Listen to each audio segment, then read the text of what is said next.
Las agudizaciones son periodos de inestabilidad clínica, descompensaciones clínicas que aparecen en el transcurso natural de la enfermedad y que se caracterizan fundamentalmente por un empeoramiento mantenido de los síntomas. ¿Qué es eso de un empeoramiento mantenido?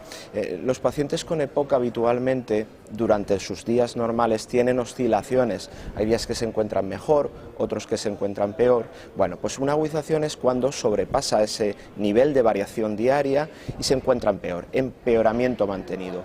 ¿De qué síntomas? Pues los síntomas fundamentalmente son la sensación de ahogo, que nosotros llamamos disnea, la tos, la expectoración y el cambio en el color del esputo. Esto es un aspecto muy importante. Cuando hay un cambio en coloración del esputo, habitualmente significa que hay una infección bacteriana. Por lo tanto, las agudizaciones son empeoramientos clínicos de síntomas respiratorios, tos, expectoración, sensación de falta de aire, que pasan en el transcurso de la enfermedad.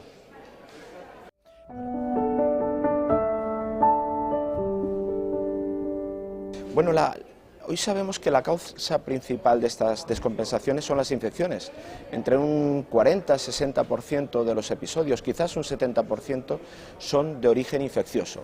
Cuando digo son de origen infeccioso, digo que son producidas a veces por bacterias, que son aquellas que cursan habitualmente con cambios en el color del esputo, o bien producidas por virus que se asocian a catarros o a cuadros gripales. Si el 70% son infecciosas, significa que hay un 30%, entre un 30 y un 40%, que no lo son. Por lo tanto, no todas son infecciosas. Hay otras causas, la polución, la contaminación, la mala utilización a veces de fármacos por el bajo cumplimiento, son algunas de las causas que producen esas descompensaciones.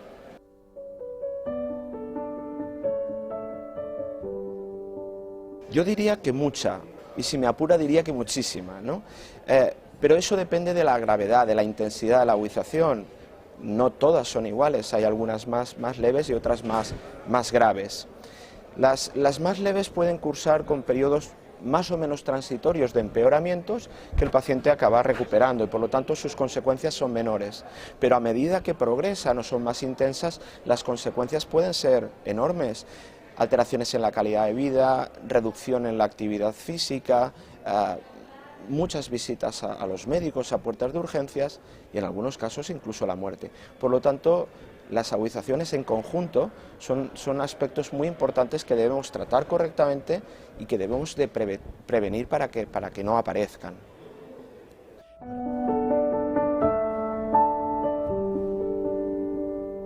Bueno, esto es lo que estábamos comentando. No todas son iguales porque dependen de la intensidad. Las leves probablemente tienen pocas consecuencias, pero hay estudios que incluso las leves, las que uno sufre en casa y apenas acude al médico, también tienen un impacto en la calidad de vida. Pero a medida que aumenta la intensidad, las consecuencias, como comenté anteriormente, son mayores. ¿De qué depende? No solo depende de la intensidad, depende de la situación basal del propio enfermo. No es lo mismo que un paciente tenga ya una enfermedad evolucionada sobre la que aparece una agudización, lógicamente las consecuencias van a ser peores, que un paciente que está relativamente sano o en una fase muy precoz de la enfermedad donde las agudizaciones no tienen tanto impacto. En general, yo diría que las consecuencias son importantes, ya lo he dicho, alteración de calidad de vida, reducción de la tolerancia al ejercicio, empeoramiento de síntomas, incluso consecuencias en cuanto a supervivencia. Hoy en día para nosotros son realmente muy importantes y bajo nuestro prisma un objetivo fundamental es la prevención, que no lleguen a aparecer.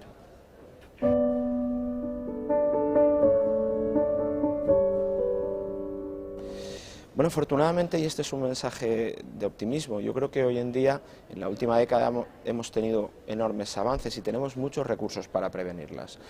Aspectos generales, lógicamente si una persona es fumadora, que es la principal causa de la enfermedad, que evite que dejar de fumar, también va a acompañarse de una reducción de agudizaciones. La actividad física, algo tan sencillo como pasear a diario.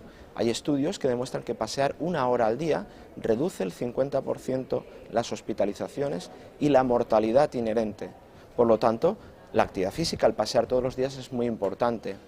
La vacunación antigripal fundamentalmente cuando llega el otoño es otra de las cosas que ha demostrado reducir enormemente las agudizaciones. Pero contamos además con fármacos y el buen cumplimiento de los fármacos en fase estable, de los bronquilatadores, de los antiinflamatorios, hace que se reduzcan las agudizaciones de forma considerable.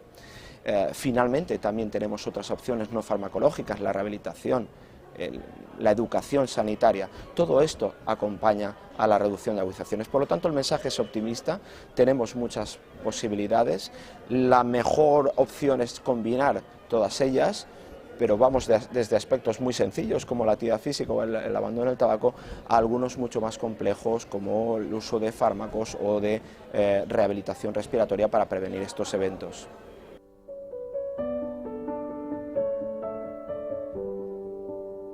El tratamiento fundamental son los bronquilatadores, son medicaciones que están destinadas a la apertura de los bronquios. La enfermedad, la principal característica de la EPOC es la obstrucción, el estrechamiento de la vía aérea y la dificultad paso al aire. Durante las agudizaciones ese estrechamiento es todavía mayor, por lo tanto nuestro principal tratamiento va a ser utilizar medicaciones que van a ser capaces de abrir rápidamente los fármacos. Los llamamos bronquilatadores de acción rápida porque tiene que producir una mejoría. Este es el tratamiento fundamental. A medida que la gravedad, que la intensidad de la agudización es mayor, a veces necesitamos fármacos antiinflamatorios y utilizamos, en este caso, tandas de corticoides orales.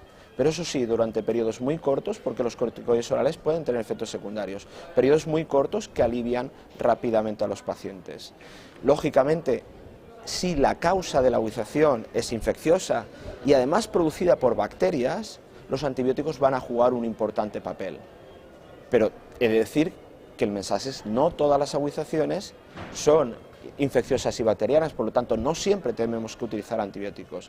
Hay que utilizarlos cuando están claramente indicados, que son fundamentalmente cuando aparecen los cambios en el color del esputo.